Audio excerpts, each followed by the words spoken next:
Assalamualaikum warahmatullahi wabarakatuh. Oke, di kesempatan kali ini kita akan belajar bagaimana cara mengklasterkan dataset menggunakan Clara. Clustering Large Application dengan menggunakan RStudio. Untuk mengklasteran dengan menggunakan Clara, kita perlu mempersiapkan dan menginstal 3 package ya. Berarti di sini install 3 package. Yang pertama, library cluster. Yang kedua, library Facto Extra. Dan yang terakhir, library tdFirst. Oke, sekarang kita akan install ketiga package ini. Oke, yang pertama berhasil kita install untuk library cluster. Yang kedua juga berhasil kita install. Dan yang terakhir, alhamdulillah, kita juga berhasil menginstal dengan sangat-sangat baik di sini ya. Oke, setelah kita install 3 package ini, kita akan membuat simulasi data ya. Karena teman-teman perlu ingat, metode Clara itu mengakomodasi dataset yang berukuran besar atau jumlah anggotanya itu banyak di sini. Nah, kita tidak akan menggunakan dataset secara real, tapi kita akan menggunakan simulasi data di sini. Artinya kita akan buat sendiri datasetnya biar lebih cepat dan mudah di sini ya. Jadi selanjutnya adalah membuat simulasi data. Oke, kita akan membuat datasetnya berjumlah 500 objek. Nah, ini kan cukup sulit ya kalau kita mencari data dengan jumlah yang cukup besar seperti ini. Makanya di sini untuk pembelajaran kali ini datasetnya kita buat simulasi saja ya. Oke, caranya kita akan beri nama data tersebut, misalkan df sama dengan kita akan gabungkan ya 2 baris ya, berarti rbin ya. Rbin di sini fungsinya adalah menggabungkan 2 baris. Oke, kemudian di sini kita akan buat datasetnya itu ya, atributnya ada 2. Berarti kita perlu 2 kolom di sini ya. Berarti di sini kita perlu menggabungkan kolom-kolom tersebut. Berarti cbin ya. Fungsi cbin di sini adalah menggabungkan kolom ya. Karena kita tadi sudah putuskan datasetnya ada 2 atribut ya. Jadi yang pertama, untuk kolom pertama kita akan bangkitkan bilangan acaknya adalah rnorm ya, sebanyak 200 objek atau angka atau bilangan dengan min rata-ratanya 0, standar deviasinya adalah 8. Ini untuk kolom yang pertama. Kemudian untuk kolom yang kedua ya, kita akan bangkitkan hal yang sama di sini ya, menggunakan rnorm ya, sebanyak 20 angka objek ya atau bilangan, kemudian minnya sama 0, standar deviasinya adalah 8. Oke, ini untuk 20 objek. Sedangkan di sini sudah kita tentukan 500, berarti kurang 300 lagi ya, berarti kita lakukan hal yang sama. Cbin ya, dari rnorm ya, kurangnya berapa? Kurangnya 300 ya. Misalkan di sini rata-ratanya 50, kita ambil 50, kemudian standar deviasinya adalah 8 ya. Kemudian kolom kedua juga sama ya, R norm ya. 300.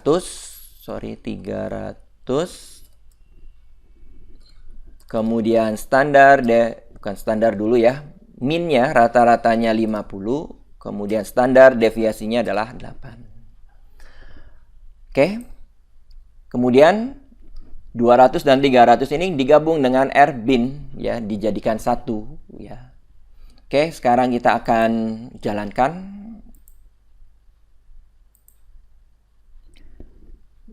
Di sini ada error. Errornya ada di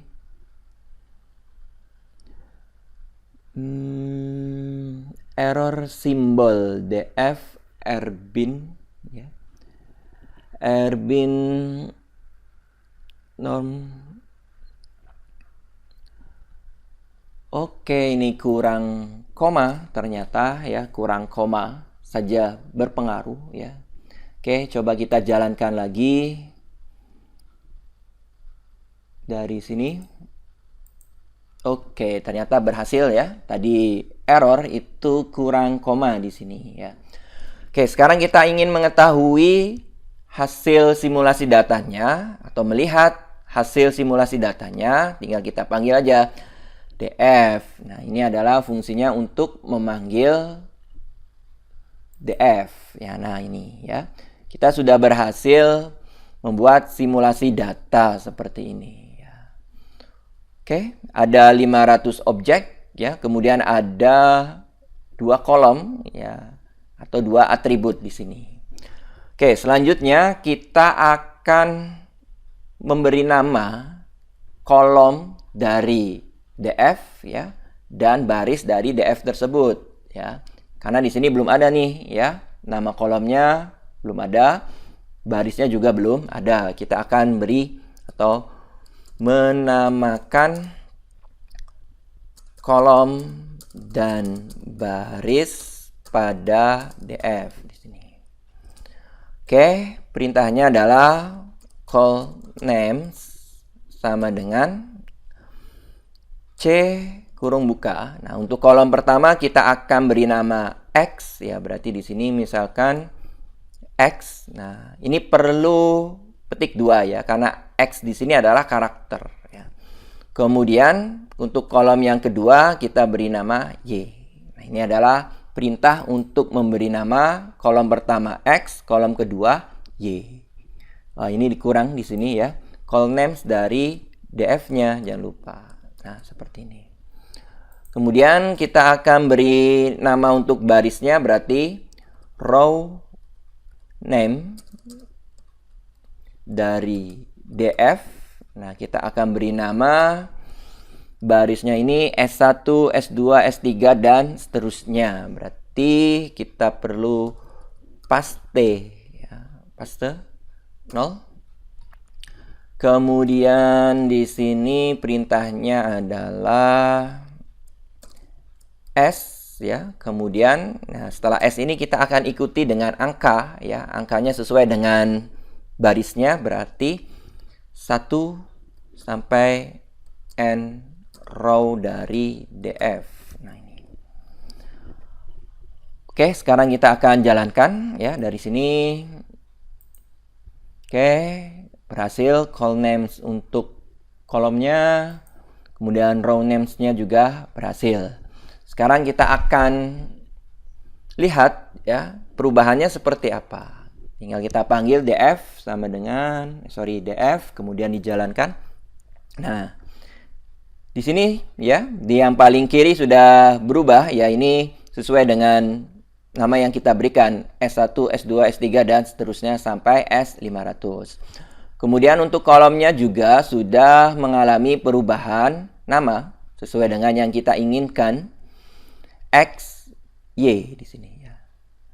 Oke, artinya kita sudah berhasil menamakan kolom dan baris. Ya. Berikutnya, Karena metode Clara itu merupakan metode non-hierarki, berarti kita perlu menentukan jumlah klaster terbaik. Ya.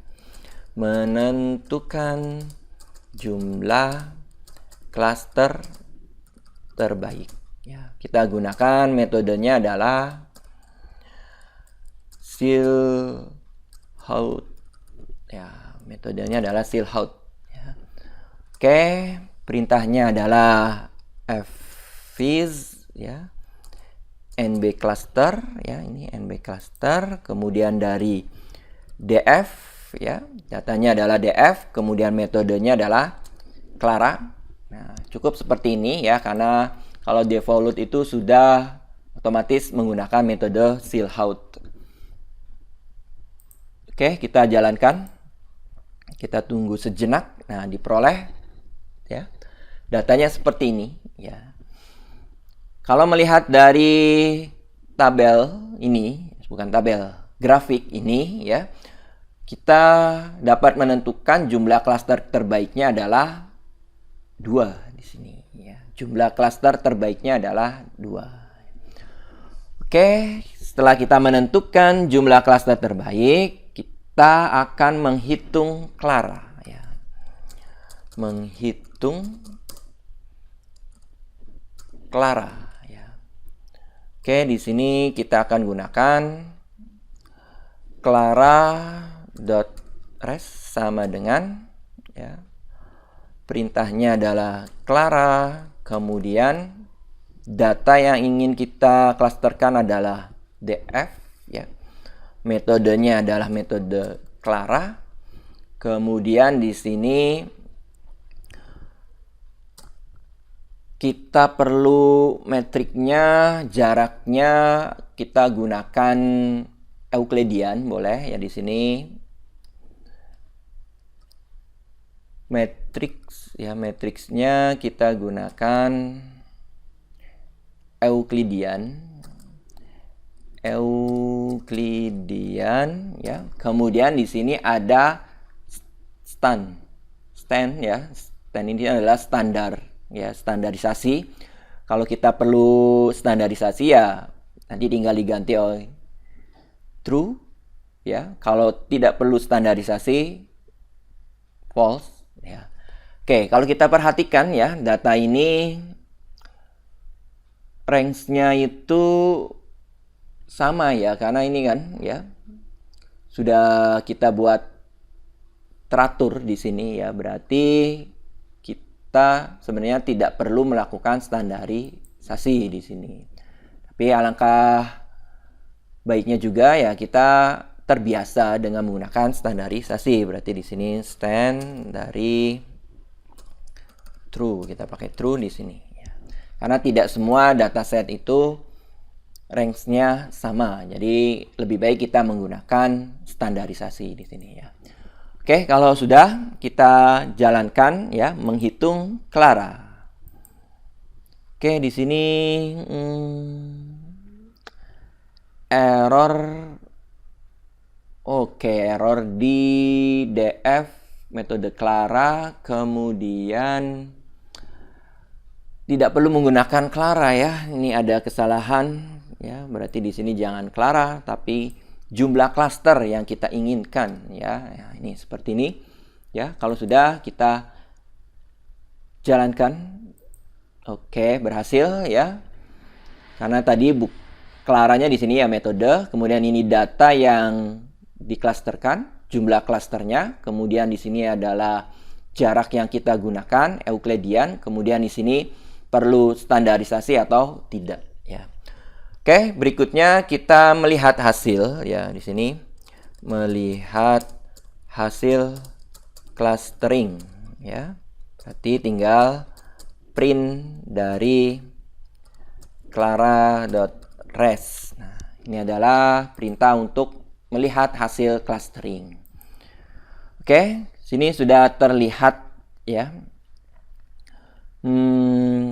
Clara ya, X-nya df, banyaknya klasternya 2, kemudian jaraknya Euclidean, kemudian di sini menggunakan standarisasi ya. Oke, selanjutnya setelah kita melihat hasil clusteringnya, kita akan membuat tabel clusteringnya di sini ya. Di sini membuat tabel hasil clustering ya. Berarti di sini misalkan kita beri nama DD ya. Sama dengan data.frame kurung buka dari df ya, kemudian koma di sini clara.res $cluster. Nah, ini. Oke, kita akan jalankan membuat tabel hasil clustering. Oke, selanjutnya kita akan memanggil ya DD, tinggal kita tulis saja. Nah, ini DD. Kalau mau lebih lengkapnya dalam bentuk tabel ya view dari DD. Nah, ini adalah hasil clusteringnya ya. S1 masuk cluster 1 dan seterusnya. Oke, kita sudah berhasil membuat tabel hasil clusteringnya. Selanjutnya, misalkan kita ingin melihat visualisasi ya atau visual dari clustering ya. Di sini visual hasil clustering ya. Kita gunakan fvis dari cluster ya, fvis dari cluster. Kemudian di sini adalah clara.res, data yang kita ambil adalah data dari df. Nah, seperti ini. Ini adalah perintah untuk melihat hasil clustering dalam bentuk visual. Oke, kita jalankan. Tunggu sejenak. Nah, ini adalah hasilnya seperti ini ya. Oke, selanjutnya misalkan teman-teman mau melihat rata-rata ya hasil clustering ya, melihat rata atau deskripsi hasil clustering ya. Di sini berarti perintahnya adalah DD ya dari tabel hasil clusteringnya, tapi kita tidak akan semuanya dihitung rata-ratanya, hanya kolom 1 dan 2. Berarti di sini kita tambahkan hanya kolom 1 sampai 2, kemudian persen ya, lebih besar persen, kemudian enter, mutate ya, kemudian sama dengan atau kurung buka, cluster, kemudian sama dengan clara.res ya, kemudian $cluster, kemudian di sini persen lebih besar persen, kemudian group all by group by ya. Oke, di sini cluster, kemudian persen lebih besar persen, kemudian di sini adalah summaries all kurang m,